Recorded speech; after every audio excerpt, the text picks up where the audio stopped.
जामवंत के वचन सुहाए सुनी हनुमंत हृदय अति भाई। अच्छा राज क्या छिपा है सुनो, बुरा ना मानना।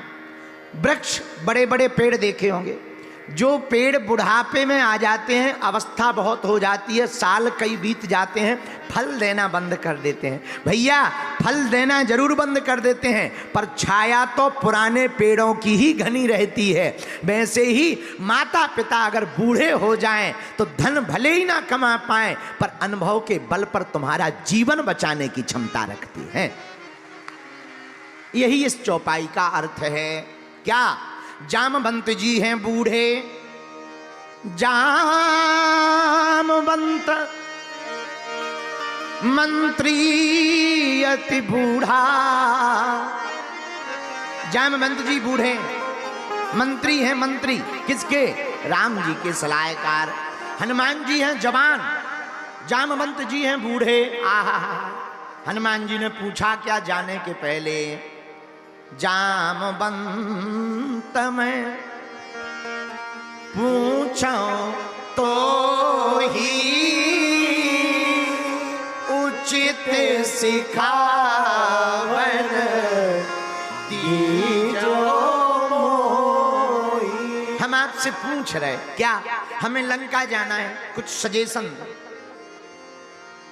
लोग जाते हैं ना तो अपने लोगों से पूछते हैं, हनुमान जी भी पूछा बताओ कुछ उपाय बताओ। तो जामवंत जी ने बताया क्या, इतना करहो तात तुम जाई सीते देखे कहो सुधियाई। बस इतना करना, देखना और आ जाना। बस अपनी खबर जानकी जी को दे देना और जानकी जी की खबर राम जी को दे देना, इतना ही करना। बताओ जामवंत जी तुमने इतना ही क्यों कहा? जामवंत जी बोले अगर हम ये कह देते कि रावण से मिलके आना, थोड़ा उसे बता के आना, तो बोले ये हमें पक्का पता था। इतना अगर हम कहते तो ये हनुमान जी हैं, इनको थोड़ा काम बताओ तो ये थोक में करके देते हैं, ये रावण को मार के और राम कथा निपटा के ही आते हैं। हाँ रावण खत्म, राम कथा पूरी, जय बजरंगबली की हैं। ये रावण को मार के ही आते। तब तो जामवंत जी कह रहे देखा नहीं तुमने, हमने कहा क्या, देख के आना, खबर दे देना और ले आना। लेकिन हनुमान जी ने किया क्या? क्या है, बाग को उजाड़ा, लंका को जारा, अक्षय कुमार को मारा, अपनी पूंछ से रावण की मूंछ को उखाड़ा। इतने काम प्लस में करके आए, बोलो सीताराम। और रास्ते में सुरसा नाम की माता को ठिकाने लगाया, सिंह का को तो मारा ही लिया, लंकनी के तो जो है ब्लड ही बाहर फेंकवा दिया मुंह से हैं। ये प्लस के काम करे हनुमान जी ने। तो जामवंत जी बोले हमें पता है। इनसे कहा कि जाओ संजीवनी बूटी ले आओ, ये पूरा पर्वत ही लेके आ गए। इनसे कहा जाओ डॉक्टर सुसैन वैद्य को लेके आओ, ये पूरी डिस्पेंसरी उठा के लेके आ गए। तो हनुमान जी जो भी काम करते थोक में करते, इसलिए जामवंत जी ने कम काम बताया। क्या, इतना करहूं तात तुम जाई सीते देखी। भैया कहूं सुधियाई। मेरे पागलों, दिल्ली के पागलों, आज की कथा का सूत्र नोट कर लेना, तुम्हारे काम आएगा। मेरे प्रियजनों, बेवकूफों की राय और बुजुर्गों की हाय मत लीजिए, वरना जिंदगी बर्बाद हो जाएगी। बेवकूफ जो हो, उल्लू हो, उनकी राय मत लेना, वरना तुम्हें वो खुद उल्लू बना देंगे। इसलिए बेवकूफों की राय और बुजुर्गों की हाय, इन दोनों से बचना चाहिए। बोलो सीताराम।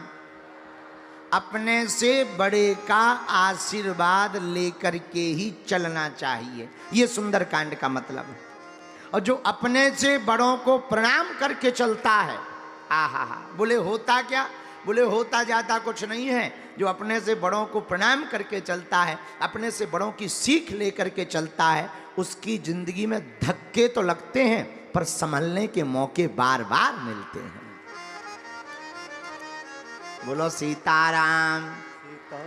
और जोर से बोलो, और जोर से बोलो। अच्छा, अगर हम मान लो हम अपने से बड़ों की बात ना माने तो क्या होगा? हमने 2 दिन पहले भी बताया था, फिर बता देते हैं। जो ना माने बड़ों की सीख, लें कटोरा मांगे भीख। पूछो क्या होगा? तो यही होगा। बोलो सीताराम। ऐसे समझो, एक मूर्तिकार को मूर्ति बनानी थी तो वो पत्थर लेके आया। पत्थर, उसने छेनी हथौड़ा उठाया, पत्थर पर छेनी मारने लगा। पत्थर लगा रोने, मत मारो मत मारो, दर्द हो रहा है, दर्द हो रहा है। मूर्तिकार बोले पागल हो क्या? थोड़ा दर्द सह लो, मूर्ति बन जाएगी, तुम भगवान बन जाओगे, जिंदगी भर पूजा होगी। अब वो पत्थर लगा रोने, चूंकि पत्थर भी दिल्ली का ही था, लगा रोने, मत मारो मत मारो, और लगा वो छेनी हथौड़ा देने। जब बीच में भयंकर पत्थर रोने लगा, टूट जावे, बीच से ही अपने आप फट जावे, तो मूर्तिकार को लगा बड़ा उल्लू है, बड़ा विचित्र है, इसको नहीं बनाना है मूर्ति, हटाओ एक तरफ धर दो। एक तरफ रख दिया। अब दूसरा पत्थर लेके आया मूर्तिकार, तो दूसरे पत्थर को ला करके कहा, भैया थोड़ा सा दर्द सह लेना, तुम पत्थर हो, अभी नुख निकली है, थोड़े बुरे लग रहे, भद्दे लग रहे, पर बढ़िया से थोड़ा दर्द सह लोगे, हम तुम्हारी मूर्ति बना देंगे। पत्थर बोला चिंता ना करो, हम दर्द सह लेंगे। तो जो पहला वाला पत्थर था वो बोला मत पड़ चक्कर में, छेनी घलेंगी, हथौड़ा लगेंगे। दूसरा पत्थर बोला देखा जाएगा। वो दर्द सहता रहा, उसका स्वरूप सुंदर हो गया, कुरूप वाला जो तन था वो बाहर निकल गया, सुंदर मूर्ति बनकर के खड़ा हो गया।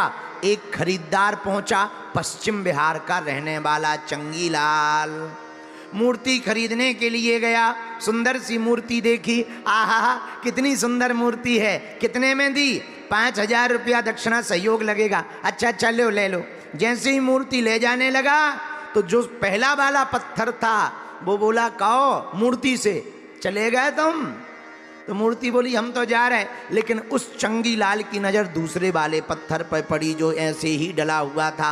मूर्ति वाले से कहा भैया मंदिर में तो बैठेगी ये मूर्ति, पर नारियल फोड़ने के लिए भी एक पत्थर चाहिए, ये अगर खराब हो तो दे दीजिए। तो मूर्ति वाले ने कहा यहाँ डला जगह अंगोट रहा है, फ्री में ले जाओ। अब जो मूर्ति बन गया था पत्थर, वो तो रोज लड़ुआ खाए, हार माला चढ़वाए, रोज पूजा पाए, पर जो पत्थर दर्द नहीं सह पाया वो लगा था मंदिर के कोने पे। और जो भी भगत जावे पश्चिमी बिहार का, ऐसे ले नारियल, और जैसे ही ऐसे नारियल उठावे और तुरंत दे पटाक दे पटाक दे पटाक, जितनी बार नारियल घले उतनी बार अरे दादा। तो भीतर मंदिर में बनी हुई मूर्ति का पत्थर बोला न कटा आगी के लगे। अगर पहले दर्द सह लिया होता तो आज बार बार दर्द नहीं सहना पड़ता। पहले तो 5 ही दिन का दर्द था, अब तो जिंदगी भर का दर्द सहना पड़ेगा। और हमारे जैसे लोग जाते हैं तो नारियल फोड़ते नहीं है, फेंक के निशाना मारते हैं। कुछ ऐसे भी बच्चे जाते हैं, वो दूर से ही दे पटाक। यही जिंदगी है। जिंदगी में अगर दर्द आए तो सह लेना चाहिए। बड़ों की बातें चुभें तो चुभती हुई बातें सह लेनी चाहिए। याद रखना, जरूरी नहीं है चुभने वाली बातें घाव बनाने के लिए दी जा रही हों। कई बार आलपिन को देखना, सुई होती है, सुई चुभती जरूर है लेकिन फटी हुई जगह को जोड़ देती है। वैसे ही बुजुर्गों के वचन होते हैं, चुभते जरूर हैं, टूटे हुए दिलों को जोड़ देते हैं। बुजुर्गों के वचन भी ऐसे ही होते हैं, माता पिता और गुरु के वचन भी ऐसे ही होते हैं, चुभते हैं। जैसे हमें कई बार हम कुछ चेलों को कड़क कह देते, नाराज हो जाते उल्टा सीधा। चेलों को लगता वाह गुरुजी ने हमारी बेइज्जती कर दी, ऐसा कर दिया वैसा कर दिया। अरे ठटरी के बरे कोई बेइज्जती नहीं की। कई बार तुम्हें ठीक करने के लिए तेज बोलना पड़ता है। कुम्हार देखा, कुम्हार तुम लोग कुम्हार जानते हो? बोलो, अरे जोर से तो बोलो। तुमने कभी मटका बनते देखा? मटका, जब मटका कुम्हार बनाता है तो लकड़ी का इतना हत्था लिए रहता है, जोर जोर से पीटता है। हाँ जी या ना जी? हाँ जी या ना जी? हाँ जी या ना जी? अच्छा, लेकिन जोर जोर से पीटता तो है, लेकिन उसकी एक आदत रहती है, अंदर से एक हाथ डाल देता है। क्यों? पीट तो रहा है पर अंदर से हाथ इसलिए डाल देता है कहीं टूट ना जाए। ऐसे ही गुरु होते हैं, ऐसे ही बड़े बुजुर्ग होते हैं। बाहर से दिखने में कड़क जरूर होते हैं पर प्रेम बहुत करते हैं कि तुम टूट ना जाओ। अच्छा, कुम्हार से मटका कहता है तुम हमें पीट क्यों रहे, हमसे ही तो रुपया कमाते हो। तो कुम्हार कहता है बेटा, अगर हम तुझे पीटेंगे नहीं तो कोई खरीदेगा नहीं, तुम्हारे अंदर कमियां रह जाएंगी, तुम ठीक से पक नहीं पाओगे। ऐसी जिंदगी है, अगर माता पिता गुरु डांटेंगे नहीं तो शिष्य या पुत्र कभी भी जो है सुधर नहीं पाएंगे, कमियां रह जाएंगी, तो तुम समाज के काम के नहीं रह पाओगे। बोलो सीताराम, जोर से बोलो। और हमने तो ऐसे बच्चा बच्ची देखे कि माता पिता डांट दें तो तुरंत कह देते हैं चलो कल हवेली पे मिलो। और पत्थर उठा के मिलते हैं, और 2 दिन खाना नहीं खाएंगे, घर छोड़ के भाग जाएंगे, उल्टा सीधा बोलेंगे, रातों भर सुनेंगे नहीं, रोएंगे भयंकर, पड़ोसियों को बताएंगे, हंगामे करेंगे, तमाशे करेंगे, उल्टा सीधा बोलेंगे, और ज्यों कोई रिश्तेदार आ जाए सो और चिल्लाएंगे कि देखो हमें बहुत पीटा कम है, बताएंगे ज़्यादा। ऐसे बेटा बेटी भी कुछ होते हैं। अरे बच्चों, हनुमान जी के सुंदरकांड से हमें सीखना है। सुंदरकांड में हनुमान जी बलवान हैं, बुद्धिमान हैं, लेकिन जाने के पहले अपने से बड़ों से सलाह लेते हैं और उनकी आज्ञा का पालन करते हैं। जो बालक अथवा बालिका पढ़े लिखे होने के बाद भी अपने से बड़ों की सलाह लेता है वो निश्चित रूप से सफल होता है। यही सुंदरकांड का